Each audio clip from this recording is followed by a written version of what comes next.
I didn't expect to receive a message like that from my daughter. When my phone screen lit up, I thought it would be something like a New Year's greeting or a request to help choose a gift for my grandson, but what I saw made me freeze.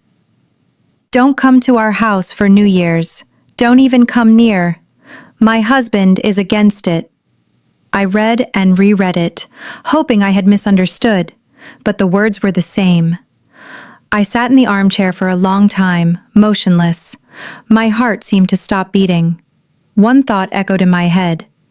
She's talking about the house I gave them as a wedding gift. It wasn't just a gift. I poured my soul into it, used all my savings, even sold the old summer house so they could have a cozy home of their own. I wanted my daughter to have a happy life and believed this would help her start fresh. My husband and I had saved for years, and after he passed, I decided this was the best use for the money. The reply came to me naturally, short, but it said everything. All right, as you wish. I put the phone on the table and went to make some tea. The house was silent, broken only by the whistle of the kettle. I felt like I was in a fog. It hurt, so much that it brought tears.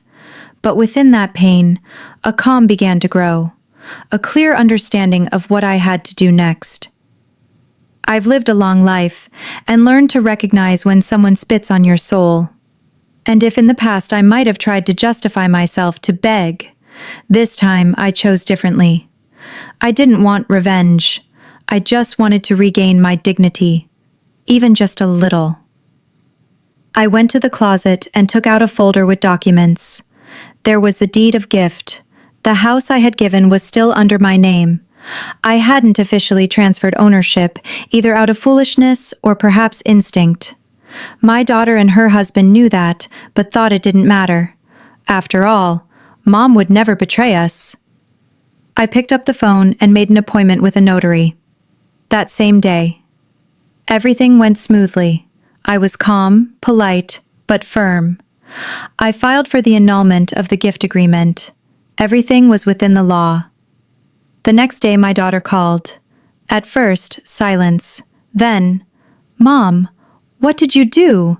You couldn't have. I said nothing. Then slowly replied, I simply did what you asked. I stayed away from your home. Pause. I could hear her breathing, heavy, nervous. Mom, wait. We overreacted. It was my husband. He didn't mean to hurt you. We just had plans, wanted to spend some time alone. She tried to find excuses, but her voice trembled like a leaf in the wind. I listened without interrupting. It all sounded pitiful, and it no longer touched me. I felt like I was on the other side of the glass. Mom, we're family. You can't just take the house back like that, I sighed. I told you, all right, as you wish. You didn't want me at your house, and now it's not your house anymore. I respected your decision, now respect mine. She cried, softly at first, then louder. I sat on the couch and looked at the family photos on the wall, ones of her as a little girl, of us in the park, laughing with her father. The pain returned, but now I kept it on a leash. Mom, please, I didn't know you'd take it that way. We just had a fight. You understand. It was emotions. Then imagine I allowed myself emotions too, I replied calmly. The only difference is, my actions have legal consequences. I heard her saying something to her husband. He cursed. Then her voice again. You're being cruel. This is revenge, isn't it? For us wanting a bit of peace? No, it's not revenge. It's consequences. You know, I spent years trying to be convenient, stayed silent when your husband raised his voice at me, swallowed it when you defended him, and I never asked for anything, just to be part of your life, even just on holidays. She sobbed. Mom, you know I love you. It just got out of hand. We thought you'd come anyway, even if we sent that message.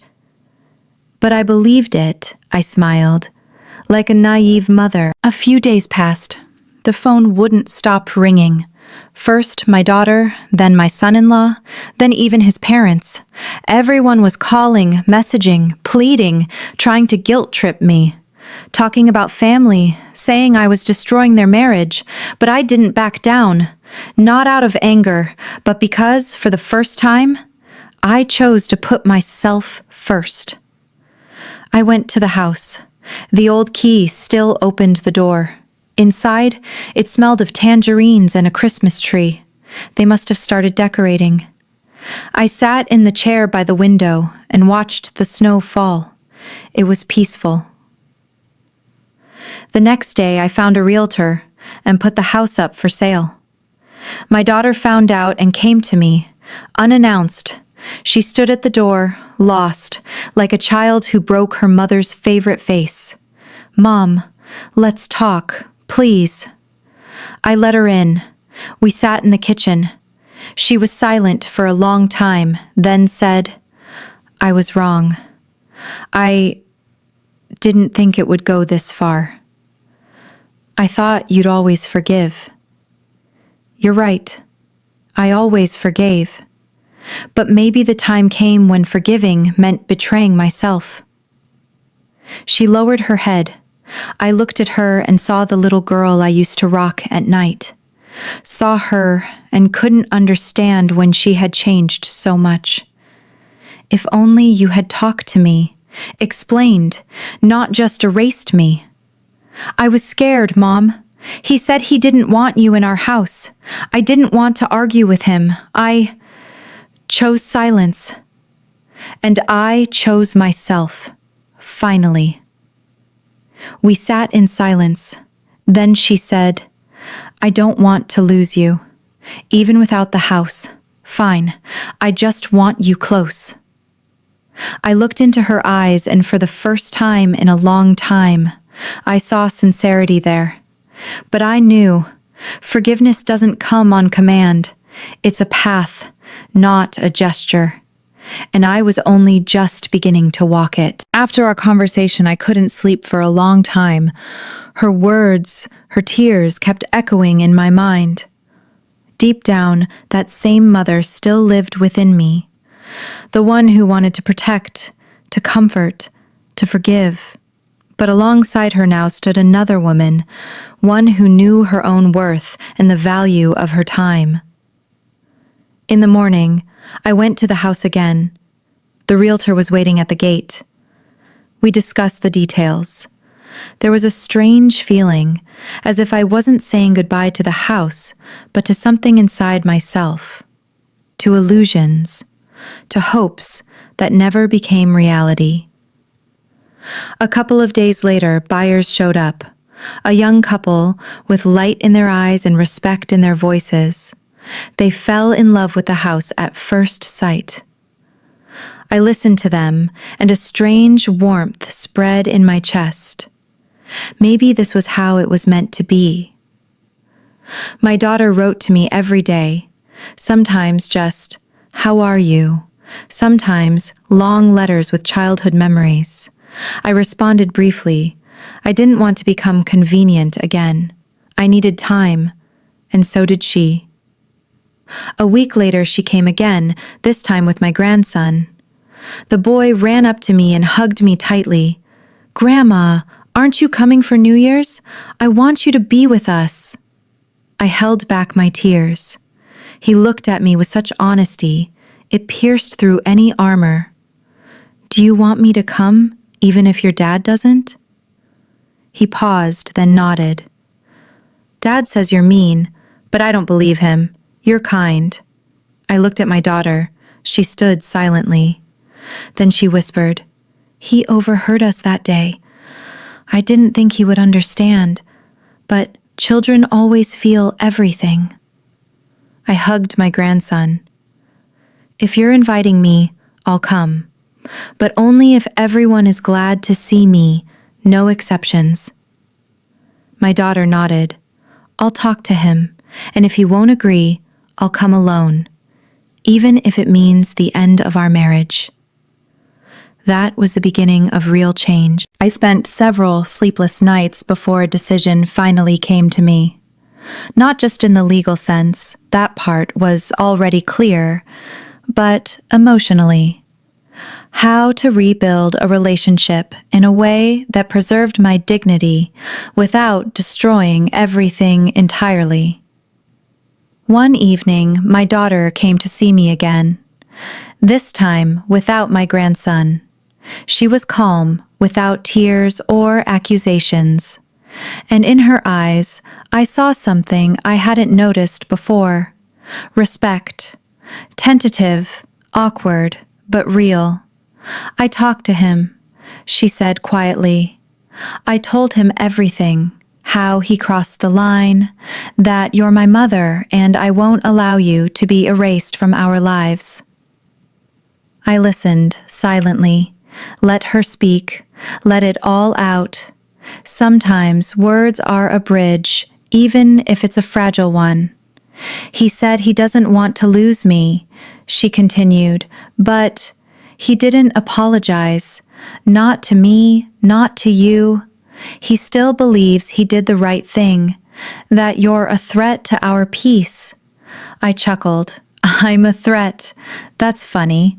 I spent my whole life trying to be an anchor, and now I'm a storm. But I don't want you to disappear from our lives, Mom. Even if he can't understand that. I've made my choice. I'm with you. And whatever comes after, we'll see. Those words were like a life preserver, not a solution to everything, but a sign that the path forward still existed. I didn't jump to hug her, didn't cry.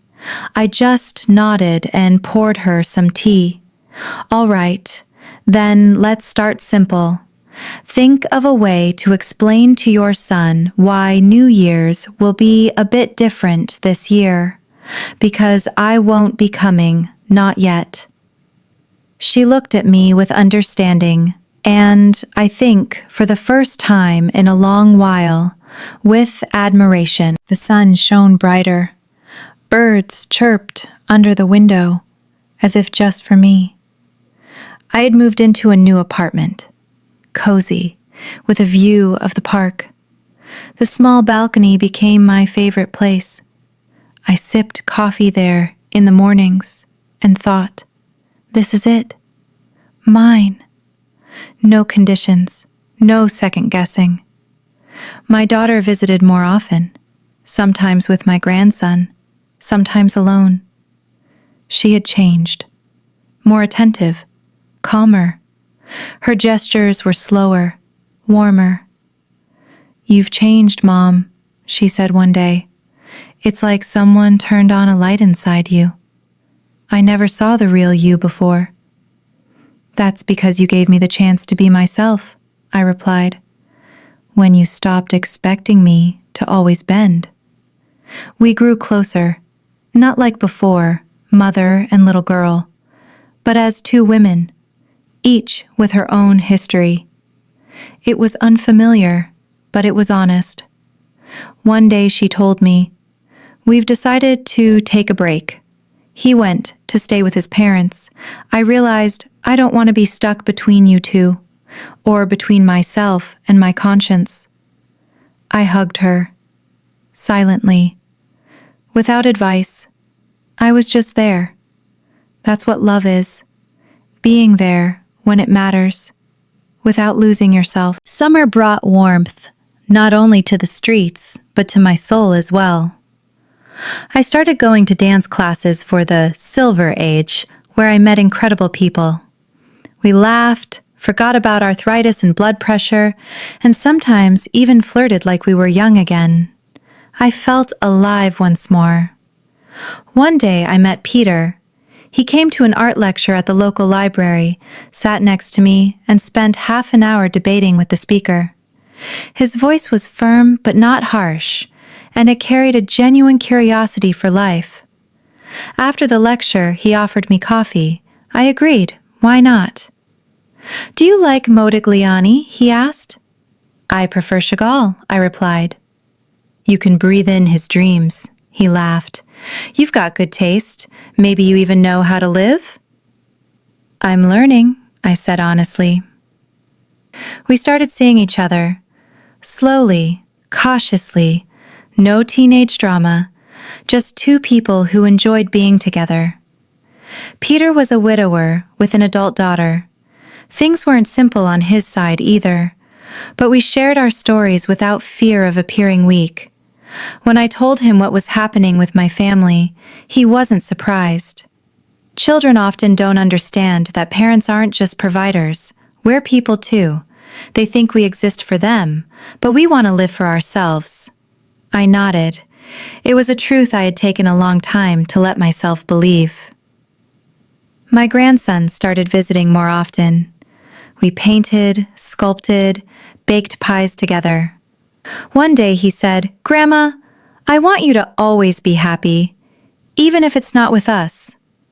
It felt like a blessing, like permission to live my life. The house I had once gifted my daughter was sold. I closed the deal without hesitation. She and her husband separated for good. Not because of me, no. The truth simply came to light. Life put everything in its proper place. My daughter and I moved closer to each other, not into the same home. That would have been too much. But now she knew. My door was open, but I wasn't standing on her threshold, begging to be let in. The next New Year's, they came to my place, my daughter and grandson. No pressure, no tension. With tangerines, a pie, and eyes full of light. "Is it okay, Mom?" she asked shyly. I smiled. "Of course it is. You're my family. I just don't forget anymore that I'm a person too, and I have boundaries." Peter was there beside me. He raised his glass. To the strength born of pain, and to women who don't break but become stronger. We clinked glasses. Fairy lights shimmered in the window. My grandson laughed, dropping a tangerine. I picked it up and suddenly thought, this is the new chapter, not a fairy tale, but an honest, living story about choice, about pain, about love, and about how sometimes you have to lose something to truly find yourself. And when a message from my daughter lit up my phone that evening, it held only 2 words, "Thank you, Mom." I read them twice, just like I did back then, only this time with a smile.